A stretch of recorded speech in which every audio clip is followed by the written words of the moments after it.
Hi అండి, welcome back to తెలుగువారి రుచులు. నేను మీ హర్ష. ఈరోజు మామిడికాయతో కాస్త కొత్తగా తొక్కుడు పచ్చడి, అది కూడా సంవత్సరం అంతా నిల్వ ఉండేలాగా తయారీ విధానం తెలుసుకుందాం. ఎండాకాలంలో దొరికే మామిడికాయలతో ఆవకాయ, మాగాయ అని చాలా రకాల పచ్చళ్ళు అందరూ పడుతూనే ఉంటారు. కానీ కాస్త భిన్నంగా ఉన్న ఈ తొక్కుడు పచ్చడిని ఒక్కసారి ట్రై చేయండి. దీని రుచి అయితే మాత్రం వారేవా అనిపిస్తుంది. చూడడానికి ముచ్చటగా ఉన్న ఈ పచ్చడి రుచిలో ద బెస్ట్ అండి. పచ్చళ్ళు రాని వాళ్ళు కూడా ఈజీగా తయారు చేసుకోవచ్చు. వేడి వేడి అన్నంలోకి ఈ మామిడికాయ పచ్చడి వేసుకుని తింటుంటే చెప్పడానికి మాటలు కూడా సరిపోవు, అంత కమ్మగా ఉంటుంది. పుల్ల పుల్లగా, కారం కారంగా మళ్ళీ మళ్ళీ తినాలనిపిస్తుంది. మరి మీకు కూడా టేస్ట్ చేయాలనిపిస్తుంది కదా? అయితే ఈ సంవత్సరం ఆవకాయ, మాగాయతో పాటు ఈ తొక్కుడు పచ్చడిని కూడా ఒకసారి ట్రై చేయండి. ప్రొసీజర్ కోసం వీడియోకి వెళ్ళిపోతామా? చలో మరి కిచెన్కి. పచ్చడి కోసం చాలా రకాల మామిడికాయలు ఉంటాయి, కానీ నేను ఈ పచ్చడి కోసం గులాబులు, అది కూడా చూశారు కదా, పెద్ద సైజులో ఉన్న 3 మామిడికాయలు తీసుకున్నాను. ఇంకా వీటికి ముచ్చికలను ఈ విధంగా తీసేసుకోవాలి. ఈ విధంగా తీసుకున్న ఈ మామిడికాయలను వాటర్లో వేసుకుని కడుక్కుంటుంటే వాటి పైన ఉన్న దుమ్ము, జిగురు, సొన అన్నీ పోతాయి. అప్పుడే పచ్చడి ఎక్కువ కాలం నిల్వ ఉంటది. ఈ విధంగా కడిగి పెట్టుకున్న ఈ మామిడికాయలను తడి లేకోకుండా 1 గంట పాటు ఆరబెట్టేసుకుంటే సరిపోతుంది. ఆరిన తర్వాత పైన ఈ తోలు తీసుకోవాలి. మనకు తొక్కుడు పచ్చడికి తోలు అవసరం లేదు. తోలు తీసుకుని ఈ విధంగా రెడీ చేసుకోవాలి. మనం తీసుకున్న ఈ గులాబులకు తోలు చాలా పలుచగా ఉంటుంది. ఇదిగోండి, ఇలా తీస్తుంటే అలా వచ్చేస్తుంది. ఇంకా తోలు తీసి పెట్టుకున్న ఈ కాయల్ని లోపల టెంకి మాత్రం వదిలేసి మిగిలిన కాయల్ని ముక్కలుగా కోసుకోవాలి. చిన్న సైజు, పెద్ద సైజు అనే సంబంధం లేకోకుండా ఎలా కోసుకున్నా సరిపోతుందండి. ఎందుకంటే వీటిని మనం తర్వాత తొక్కుంటాం కాబట్టి సైజుతో సంబంధం లేదు. ఇంకా కాయ విషయానికి వస్తే ఈ పచ్చడి కాయ లోపల మెత్తగా లేకుండా గట్టిగా ఉందండి. ఇలాంటి కాయలు అయితేనే పచ్చడి ఎక్కువ కాలం నిల్వ ఉంటది. అదే కాయ కాస్త పండినా లేదా మెత్తగా ఉన్నా గానీ పచ్చడికి ఎక్కువ కాలం నిల్వ ఉండదు. నేనైతే ఇదిగోండి ఈ విధంగా మీడియం సైజులో ఈ 3 కాయల్ని కట్ చేసుకుంటున్నాను. ముందుగా ఈ మామిడికాయ ముక్కల్ని కొలుచుకోవాలి. నేను ఈ గ్లాసు మెజర్మెంట్ తోనే ఈ మామిడికాయ ముక్కల్ని కొలుచుకుంటున్నాను. పచ్చడి కాబట్టి అన్ని పక్కా కొలతలతోనే ఉంటాయి. సో ఈ గ్లాస్ తో నాకు 4 గ్లాసుల వరకు మామిడికాయ ముక్కలు వచ్చాయండి. ఇంకా ఇదే గ్లాస్ తోనే మనం ఉప్పు, కారం అన్ని కలుపుకోవాలి. ఈ ముక్కల్ని వెడల్పుగా ఉన్న బేషన్లో వేసుకుని 2 గంటల పాటు ఎండలో ఆరబెట్టుకుంటున్నాను. అదే ఫ్యాన్ కింద అయితే కంపల్సరిగా 4 గంటల పాటు ఆరబెట్టుకోవాలి. ఇవి ఆరేలేపు మన పచ్చడికి కావాల్సిన ఆవపిండి కోసం నేను ఒక ప్యాన్ లో 1 స్పూన్ మెంతులు వేసుకుని 3 నిమిషాల పాటు లో ఫ్లేమ్ లో వేయించుకుంటున్నాను. ఇవి కాస్త రంగు మారంగానే ఇంకొక స్పూన్ తో ఆవాలు కూడా వేసుకుని 1 నిమిషంలోనే స్టవ్ ఆఫ్ చేసుకుంటే సరిపోతుంది. ఇక్కడ నేను పెద్ద ఆవాలు తీసుకున్నానండి, అవైతేనే పచ్చడికి కరెక్ట్ గా సరిపోతాయి. ఇంకా వీటిని కాసేపు చల్లారి పెట్టుకుని మిక్సీ పట్టుకుంటే మన పచ్చడి కావాల్సిన ఆవపిండి, మెంతుపిండి కూడా రెడీ అయిపోతుంది. ఇంకా కారం విషయానికి వస్తే పచ్చడి కోసం కంపల్సరీగా కారం అనేది కాస్త రంగు, కొంచెం స్పైసీగానే ఉండాలి. అందుకనే నేను స్పెషల్ గా తయారు చేసుకున్నాను. ఇంకా మెజర్మెంట్ గ్లాస్ లో 1/2 గ్లాస్ వరకు కారం తీసుకుంటున్నాను. 4 గ్లాసుల ముక్కలు కాబట్టి 1/2 గ్లాస్ వరకు కారం పడుతుందండి. అందులోనూ మామిడికాయ ముక్కలు పుల్లగా ఉంటాయి కాబట్టి కారం ఎక్కువగానే పడుతుంది.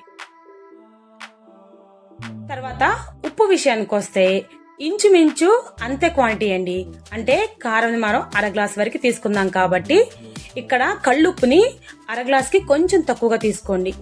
సాల్ట్ అనేది పచ్చడికి అస్సలు సరిపోదండి, మాక్సిమం కళ్ళుప్పే తీసుకోండి.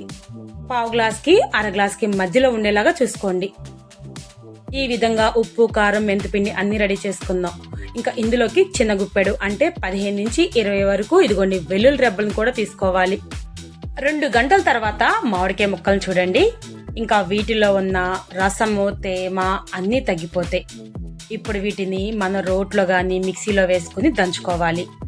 నేను ఇక్కడ రోట్లో వేసుకుంటున్నానండి. ముందుగా అయితే వెల్లుల్లి వేసుకుని మరి మెత్తగా కాకుండా కచ్చాబిచ్చాగా దంచుకోవాలి.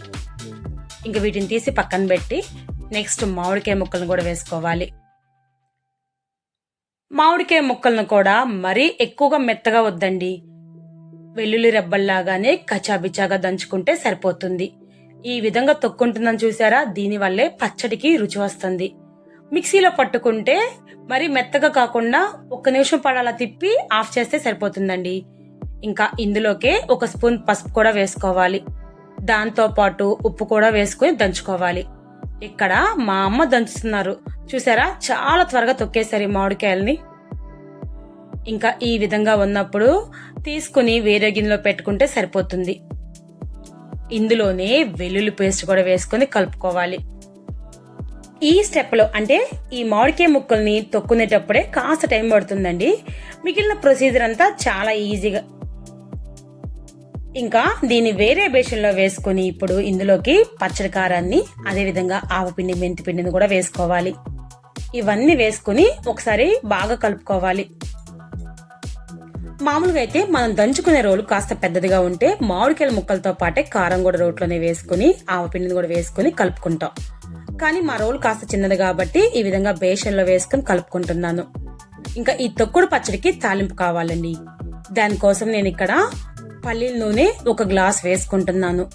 4 గ్లాసుల ముక్కలు కాబట్టి 1 గ్లాస్ నూనె కంపల్సరీగా పడుతుంది. నూనెని మీడియం ఫ్లేమ్ లో పెట్టుకుని కాగించుకోవాలి. మనం తీసుకుంటుంది పల్లీల నూనె కాబట్టి అది కాగేటప్పుడే మంచిగా నురగొచ్చేస్తుందండి. ఇంకా ఇందులోకి 1 స్పూన్ పచ్చిపప్పు, 1 స్పూన్ మినపప్పు, అదేవిధంగా 1 స్పూన్ పెద్ద ఆవాలు కూడా వేసుకుంటున్నాను. ఇంకా ఇందులోకి 4 మెంతులు కూడా వేసుకోండి. ఇంకా తాలింపు మంచి సువాసన వస్తుంది. ఇవి కాస్త రంగు మారుతుండగానే ఇంకా స్టవ్ ఆఫ్ చేసుకుని ఇందులోకి మనం 10 వరకు ఎండుమిర్చిని కూడా వేసుకోవాలి. ఆల్రెడీ నూనె బాగా మరుగుంది కాబట్టి స్టవ్ ఆఫ్ చేసిన తర్వాతే ఎండుమిర్చి వేసుకుంటే సరిపోతుంది. నేను ఇక్కడ గుండుగా ఉన్న ఈ మిరపకాయలను వేసుకుంటున్నాను. ఈ గుండు మిరపకాయల వల్ల మన తాలింపు మంచి రుచినిస్తుందండి. పచ్చడిలో ఇవి భలే టేస్టీగా ఉంటాయి. తాలింపు పూర్తిగా చల్లారాలండి. చల్లారిన తర్వాత మాత్రమే మనం ఈ తాలింపుని పచ్చడిలో వేసుకొని కలుపుకోవాలి. ఇంకా తాలింపులోనే కుదిరితే కాస్త ఇంగువ కూడా వేసుకోండి. నేను ఇక్కడ ఇంగువ స్కిప్ చేశానండి. నాకు తొక్కుడు పచ్చడిలో ఇంగువ అంత ఇష్టం ఉండదు. సో తాలింపు చల్లారిపోయింది. ఇప్పుడు దీన్ని మనం ప్రిపేర్ చేసుకున్న ఈ పచ్చడిలో వేసుకుని బాగా కలుపుకోవాలి. చూసారా అండి, ఈ తాలింపు పచ్చడిలో వేయగానే పచ్చడి రంగే మారిపోయింది. ఈ విధంగా కలుపుకున్న ఈ తొక్కుడు పచ్చడిని కనీసం 1 రోజైనా సరే ఊరపెట్టుకోవాలి. కుదిరితే 2-3 రోజులు ఎక్స్ట్రా అయినా పర్లేదండి. ఈ పచ్చడి ఎంత ఊరితే అంత రుచినిస్తుంది. ఈ పచ్చడిలోని ఈ మామిడికాయ తొక్కుంది చూసారా, పుల్ల పుల్లగా, కారం కారంగా, ముద్ద ముద్దకి మంచి రుచినిస్తుంది. మనం ఇదే కొలతలతో ఎంత క్వాంటిటీ అయినా సరే పెట్టుకోవచ్చు. సంవత్సరం అంతా నిల్వ ఉంచుకోవచ్చు. రండి, త్వరపడండి, లేట్ చేయకండి. తప్పకుండా ఈ సంవత్సరం కంపల్సరిగా ఈ తొక్కుడు పచ్చడిని ఒకసారి ట్రై చేయండి. చూసారు కదా, ఇదిగోండి 1 రోజు తర్వాత ఎంత బాగా ఊరిందో ఈ పచ్చడి.